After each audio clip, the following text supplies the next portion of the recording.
Je te dis que j'étais d'accord avec toi. Ça m'énerve parce qu'on veut pas entendre. On veut pas entendre que porter une croix. Donnez-moi la signification de porter une croix. Moi, ma mère est arrivée en France en 1900. Non, mais il faut connaître l'évolution de la société. Moi, ma mère est arrivée en France dans les années 60.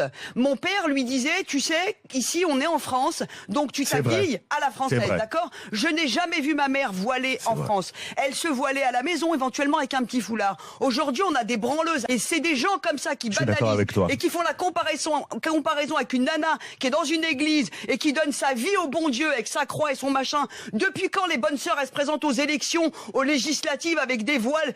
Mais tu sais, quand tu mets une croix, vous savez pourquoi on met une kippa? C'est de l'humilité. Et ben pourquoi on met un voile?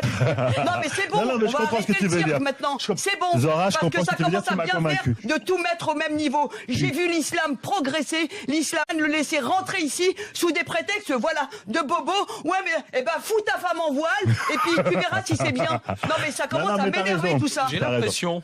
Voilà, donc c'est difficile d'avoir des suivis par des médecins en France. Moi, je pense que tout ce qui peut quelque part faire en sorte que nous laissions la liberté à chacun de choisir la façon dont il veut vivre est bon à prendre. Et que chacun se rende compte que quels que soient les choix que l'on fait, c'est parfois pas des choix contre les autres. Et là, le cas des transgenres, c'est comme le mariage gay, c'est comme plein de choses.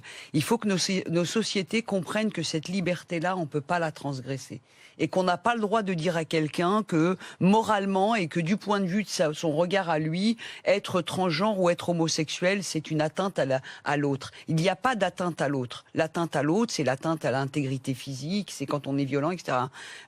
Et donc, je crois que des grandes sociétés comme les nôtres ont intérêt à habituer nos générations à vivre avec des femmes libres, avec des gens qui ont choisi de vivre leur sexualité comme ça, dans un respect des uns et des autres. Et ça, c'est bon à prendre.